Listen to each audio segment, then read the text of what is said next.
Hello, everybody. It's Heather with the Leadership of the Heart podcast. And today I have William McKinley Washington III. I just love that name. It sounds so stately, and you're like the next president, which could very be, very much likely. I have you on because one of the people that I love and respect the most, Cassandra Worthy, I went out and asked about people that I could highlight here in these next couple of months, and she thought about you and she referred you in. And when she refers somebody, it's just going to happen. Me always looking for those people who demonstrate more concern and kindness, have a little bit more of a caring bent or leadership heart bent to them, and they're leading organizations. And so that's why I have you on here, William. Welcome. That's great. Thank you for having me. And I love Cassandra, and her and I kicked it off real well the first time we met and been rolling with it ever since. Oh, very cool. Okay, so then where are you right now? Tell everybody where you are right now in your leadership journey. In my leadership journey, well, currently I'm the global CFO for Baker McKenzie, which is one of the largest law firms in the world. We do almost $3.5 billion in revenue a year. We're located in 46 different countries with 76 different offices. And I'm fortunate to lead a team of over 1,300 finance professionals, as well as a member of the executive committee, the strategic committee, our diversity committee, and other committees around the firm. But that's technically what I do. But what I like to say is, on my leadership journey itself as an individual, I'm still growing in my leadership style and what I do as a leader. But I think it's important often when I think about not just the people that report directly to me, but I often like to lead in a way that thinks about that person who's on their first day of their job, of their first day of their first job. And when they look up, what do they see in terms of leadership style, leadership, and what that means for them and being part of the organization currently, Baker McKenzie. I love that. And actually, one of the things that before we started recording, you mentioned a little bit about your backstory. And I was asking, I'm like, I'm so curious, like, how do you get there? Like, how does somebody get to be like the CFO of the largest, global law firm in the world kind of thing? And so you were telling me a little about that. And I want you to share that with those who are listening too. I think it's an interesting, and I know there was some more to it. So I might ask more questions. Okay. Yeah, I tell people I didn't take a straight pathway. It wasn't a traditional journey, but I'm an example of anything's possible. I tell people I can relate to most people's situations because, I'm a high school dropout, a college dropout. I'm the child of a single parent. I was a single parent. I've dealt with homelessness. I've been on food stamps. I was a elder statesman when I went back to university. And I started off working early in my career, not in the law firm as a CFO, but I actually started in the mailroom of a law firm almost 30 years ago. And so I went from the mailroom to CFO with a lot of stops in between. That's a lot. And it's okay. There's just so much in there. Like, so here's a question. The question is like, how do you move from the mailroom to become the CFO of this again big organization? So the how, what were the influences that allowed that to take place? What's inside of you that drives you that way? So there's so many angles. So go with whatever you think on that one. Yeah, I think the connecting thread for me that I can say is that, one of the things that wasn't easy for me to do is to even think about what journey I was on from a career perspective.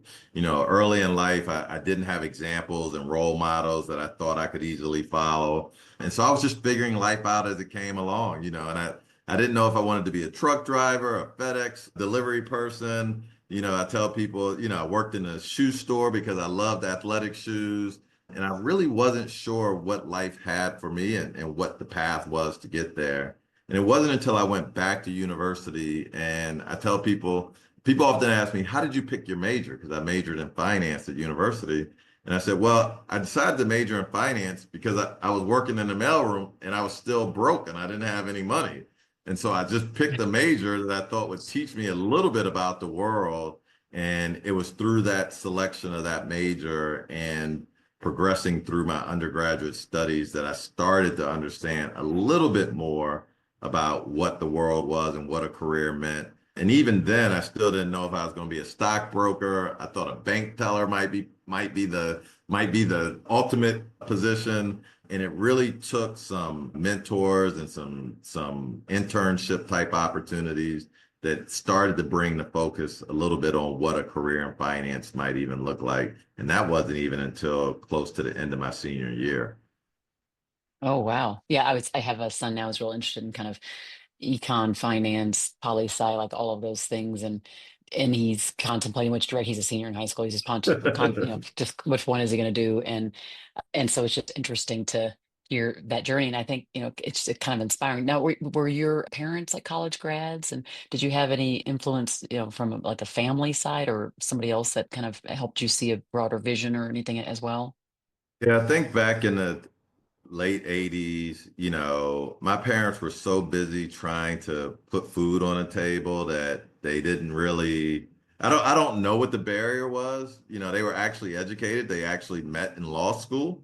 Okay. And that's actually my stepfather and my mother. So my mother got pregnant when she was in high school. And so, you know, her whole journey is a story in and of itself. But so for me, I was the product of the early choices that she made. And really, I'd say I grew up as my parents were growing up. And so they just didn't take the time or know to take the time to really help steer my career. But they did make a couple choices in there that really helped me, with the first one being moving me into a school district, even during my elementary and grade school years, that really helped me understand the world was bigger than the first community that we started off in. And then they've kind of always been 20 years ahead of me. And I always tell people, since they're 20 years ahead of me, I can kind of see things that they did that are right and see things that they did are wrong and try to learn from both of them. And they're, of course, completely ecstatic and proud of the success I've had today. But we all look back 30, 40 years and say, what were we thinking? Why didn't we do more with kind of what we even knew at that time? So one of the reasons I like to give back now is because I believe that there's another generation of leaders that are out there, and they want to hear from somebody who looks like them or someone who's been through the experiences that they had. And I think being an African American CFO in a large organization in the United States is just a light to some other student that may be either in high school like your son or maybe in college, or even older professionals who still look for someone that looks like them or has been through some of the things that they've gone through, and they can say, oh, okay, I see it's possible. Now, what steps do I need to take to get there? And so I really pride myself on being vulnerable, open, and transparent about my journey, which is why I kind of talk to you about being a high school dropout and a college dropout, because I think Hmm. there's someone that'll hear that and say, oh, maybe if I go back to school or maybe if I take additional steps, one day my journey can get to that point. I talk, and this kind of newer body of work or spin off from my caring leadership stuff on self leadership. It really is focusing on owning our own journey. Like I always say, like be your own green light. Stop waiting for permission. Stop waiting for access. Insert yourself. Become your own green light. And this is in this case, your story is just 100% exemplary of that. I think because I Yeah. think I don't what I have seen and the audience to speak to and just the focus groups and stuff that I do is there's like a blaming culture or just not a lack of ownership in the outcomes that we get in our life. And so we are externally focused. Like if you ask, well, why can't you be this or do this or whatever? And oftentimes they'll say, it's the budget, it's my this, it's my mom, it's whatever it is, it's the leadership team, it's the board. And so my invitation is for them to kind of turn the mirror on themselves to say Exactly. how much of what you're getting is based upon what you've done or what you failed to do. And I think that's the key. We have to do more of that, I think. Yeah, and I think sometimes we just don't know which things we need to do. When I was 23 years old and sitting in that mail room trying to figure out how to feed my son, how to get past the food stamps that we were on and get Yep. to the point where I could buy a car or buy a house. I really didn't know the next step to take, but I knew enough to know that a lot of it was going to hinge on me getting my academic credentials. And I didn't even know how to get back in school at that point. And it just happened that the university I went to had an amnesty program, which opened the door. And I got into that amnesty program and they opened the door. I had just enough money to take one or two classes. I took those one or two classes and I got two A's and they said, you have a 4.0. That means you can be on scholarship. And I was like, scholarship? I was like, how does that work? And they were like, don't worry, we'll do all the paperwork. And they gave me a scholarship and there was money left over. And I was like, oh, this is different, And so I did it again. I went back the next summer session and I got two more A's and they gave me another scholarship for the fall.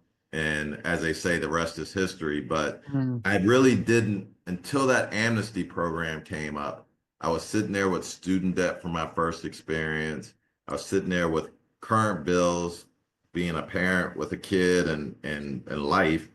And I didn't know that there was even anything possible. And luckily one door got opened and I didn't walk through it. I ran through it, Heather. I say this is, I think about the that sometimes some of the things that we see in the world open up doors for access, and what we do once we get there is all up to us. And so having the door open just ajar a tiny is extremely helpful. And if we decide to close all the doors, then like people like you and I who have had huge impact and will continue to do so may not have had that life story. It's kind of an interesting way to look at it, taking those years back and going, you may be still in that mailroom because of something not being ajar. And so I believe that those doors need to remain a little open. So Yeah. it's good. Thanks. Thank you for sharing that. So what would people who report to you, because it's 1,300 people I heard you say, what would they, how would they describe you as a leader? Well, I know how I hope they would describe me, but no, I constantly get feedback from my direct reports that they feel reinvigorated once I came on as a leader. And it wasn't that their former leaders were bad, because they were actually really good leaders and understood finances and the firm. But when I came in, I definitely took an approach where I said, I want to get to know who you are as people first, because you're my team. And I want you to know who I am as a person first. And then once we know who we are and we figure out what our goals are objectively, and then we can talk together about how to get things done. And I really built up a collaborative environment, an authentic environment. Heather, I tell you, at even one of our first face-to-face team meetings, I opened it up with just talk about your life, and it went from, of course, me sharing about some of the things I just mentioned earlier in the podcast, and they started sharing some of their early life experiences, and it got to the point where even one of my direct reports was saying, I've never told this to anyone but a therapist and to my parents, but I'm opening up about it here to this team. And they shared a story that every eye in the room had a tear in it, but Mm. that allowed us to connect. And Yeah. once we had connection, it allows me to meet them where they're at in order to better lead the team. And that's always a work in progress, especially when you have a team as big as mine, especially when Mhm. you have different personalities on the team. But it's something I believe in as a point of true authentic leadership and what that can do in terms of yielding results for the firm and for the team. So is there a time, can you think of a time when, a specific story, if you could, where you didn't kind of show that level of emotional intelligence, social awareness that maybe didn't create that kind of space? And what did it look like? And then how did you come out of it to kind of become more enlightened when you like through that struggle, I guess? Yeah, I remember when I was a director wanting to make it to the CFO level, and I spoke with my CFO and expressed his desire, and he said, "Oh, I think you're about 5 years out," and I wanted it to be about a year out, and I didn't understand why he was saying 5 years, because I had done so much work. I got the academic credentials. I had been working hard. I put in 12 hours a day and knew everything it was to know about getting the job done. And so I hired an executive coach, which I recommend to anyone who's at a pivotal point in their career and need outside subjective or objective feedback. And that executive coach who I brought in, I can tell you stories about him because he was a guru in and of himself, but he came in and he did some 360s, which are normal, and he did some other analysis, which is normal, but he showed me a chart and he said, William, on this chart, it shows what you're good at. And I was like, yep, yep, yep. And all these things were things that I was good at: meeting deadlines, getting work done, task oriented, but he said, these are the things you need in order to be a leader. And these are the things you aren't good at. You need to move your strengths from these tasks that you get done to this leadership thing that you get done. And what I wanted to hit on was the feedback that he received. And the feedback, and it's humbling and embarrassing to say sometimes, from my team was William's very career driven and he always likes to get the work done, but he basically comes in and he's like, this is a deadline. We need to do these things. And he just focuses on the work. And I was like, I thought that was good. And what he said was, the coach was, you need to stop, take time, get to know your team, and to move the chart on authenticity and integrity. And there were like three or four other things. Mhm. I was shocked. I thought I was the most authentic and a person of high. I teach Sunday school, by God. Person of integrity. He said, but the team doesn't even know who you are.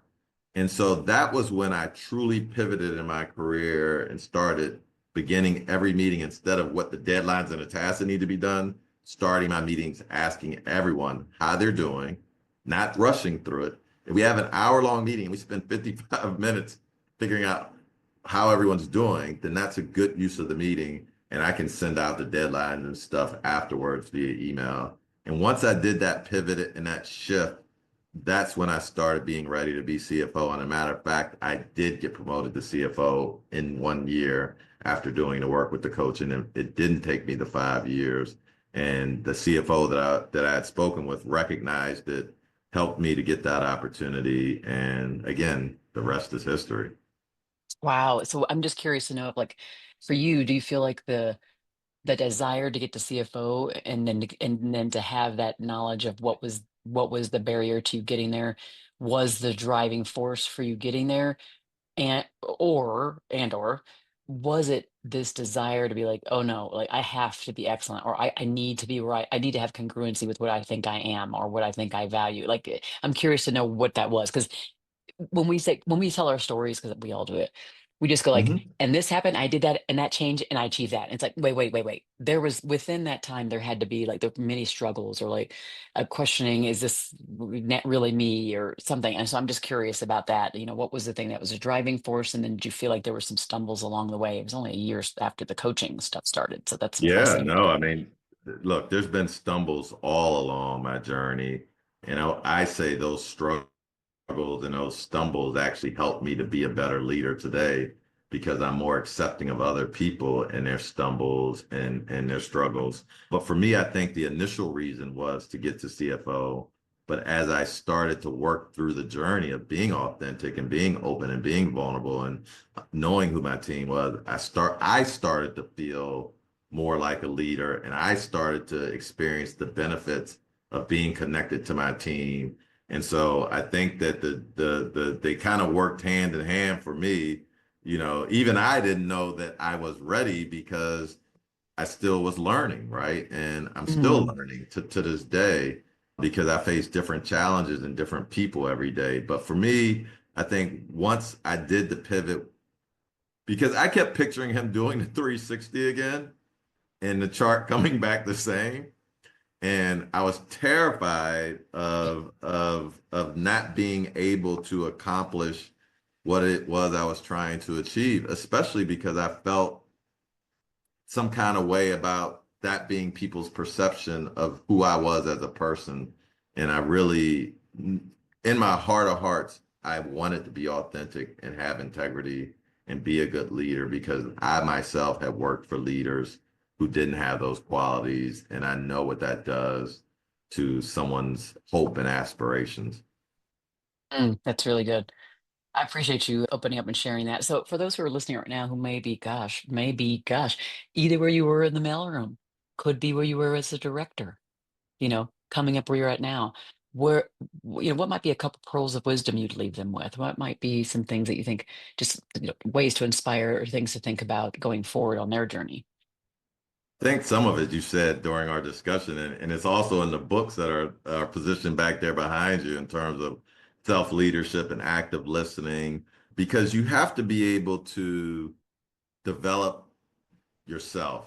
No one's going to take on that responsibility for you.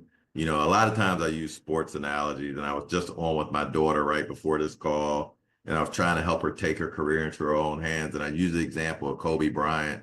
I said, if Kobe Bryant didn't think that he was performing well and he didn't get put into the game and in the way that he wanted to get in the game, what do you think he would do?